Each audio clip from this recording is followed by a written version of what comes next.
आखिरकार ओवरसीज कांग्रेस के अध्यक्ष और राहुल गांधी के गुरु सैम पित्रोदा ने अपने पद से इस्तीफा दे दिया है। पित्रोदा ने भारतीयों पर एक नस्लभेदी टिप्पणी की थी, जिस पर पीएम मोदी सहित पूरी बीजेपी ने पित्रोदा की जमकर क्लास लगाई। आपको इस वीडियो में हम सैम पित्रोदा के उन सभी बयानों के बारे में बताएंगे जिन पर समय समय पर काफी विवाद खड़ा हुआ। शुरुआत सैम पित्रोदा के उसी बयान से करते हैं जिसके कारण आखिरकार राजीव गांधी से लेकर राहुल गांधी तक के गुरु सैम पित्रोदा ने इस्तीफा दे दिया।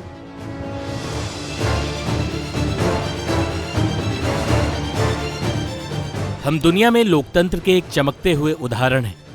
हमने देश को एक रखा, वो भी भारत जैसी विविधता वाले देश में, जहां पूर्वी भारत के लोग चाइनीज की तरह दिखते हैं तो वहीं पश्चिमी भारत के लोग अरबी लोगों जैसे लगते हैं।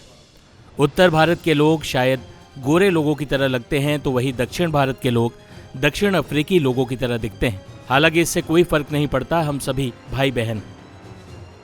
राम मंदिर पर सैम पित्रोदा ने कहा था, बेरोजगारी और अर्थव्यवस्था जैसे मुद्दों को छोड़कर धार्मिक मामलों को प्राथमिकता दी जा रही है। मुझे किसी भी धर्म से कोई दिक्कत नहीं है।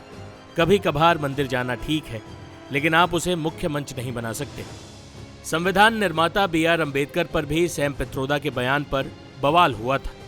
पित्रोदा ने कहा था, संविधान के निर्माण का सारा श्रेय डॉक्टर B.R. अम्बेडकर को दिया जाता है, जबकि देश के पहले प्रधानमंत्री पंडित जवाहरलाल नेहरू ने संविधान के निर्माण में अम्बेडकर से ज्यादा महत्वपूर्ण और बड़ा योगदान दिया था।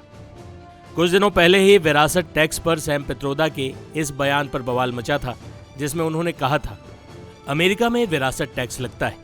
अगर किसी व्यक्ति के पास $100 मिलियन की संपत्ति है और जब वह मर जाता है तो वह केवल 45% अपने बच्चों को ट्रांसफर कर सकता है।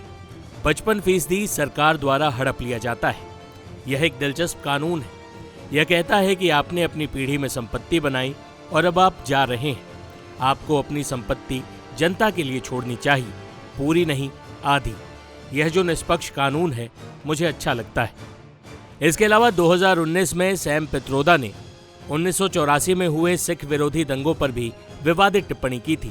जब एक पत्रकार के सवाल पर सैम पित्रोदा ने कहा था, अब क्या है 84 का, 1984 में हुआ तो हुआ, पिछले 5 साल में क्या हुआ, इस पर बात करिए। उस वक्त भी पीएम मोदी सहित पूरी बीजेपी ने सैम पित्रोदा को आड़े हाथों लिया था, जिसके बाद पित्रोदा ने सफाई पेश करते हुए कहा था कि वो कुछ और कहना चाहते थे, लेकिन अपनी खराब हिंदी की वजह से ये बयान दे दिया। पित्रोदा ने अपने बयान पर उस वक्त भी माफी मांगी थी। इसके अलावा भारतीयों के मोबाइल इस्तेमाल करने पर एक बार पित्रोदा ने कहा था, भारतीय कनेक्टिविटी का उपयोग प्रभावी तरीके से नहीं करते, लेकिन आप जानते हैं कि आज की दुनिया में यह एक नया खिलौना है। अचानक मंकी को नया खिलौना दिया जाता है तो वह उससे खिलवाड़ करता है। ये नहीं जानते कि इससे क्या करना चाहिए। इसके अलावा भारत के मिडिल क्लास पर भी पित्रोदा का एक बयान काफी विवादित हुआ था, जिसमें उन्होंने कहा था, मिडिल क्लास को ज्यादा टैक्स देना चाहिए ताकि गरीब परिवारों के लिए न्यूनतम आय की गारंटी पूरी हो सके और उन्हें स्वार्थी नहीं होना चाहिए।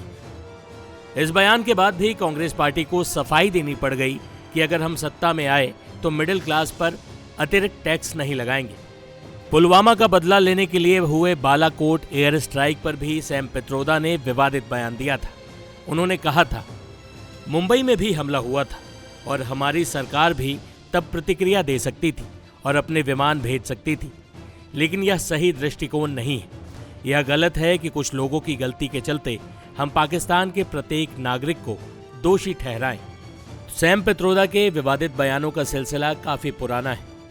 कांग्रेस पार्टी में उनकी पैठ और पहुंच भी बहुत तगड़ी है, इसलिए लगता नहीं था कि सैम पित्रोदा किसी भी विवादित बयान के बाद इस्तीफा दे सकते हैं। लेकिन चुनावों के बीच सैम पित्रोदा का लगातार दूसरा बयान ऐसा है जिसे सत्ताधारी पार्टी ने खूब भुनाया है। ऐसे में कांग्रेस पार्टी ने सैम पित्रोदा से इस्तीफा लेकर डैमेज कंट्रोल करने की कोशिश की है। टाइम्स नाउ नव भारत डिजिटल की रिपोर्ट।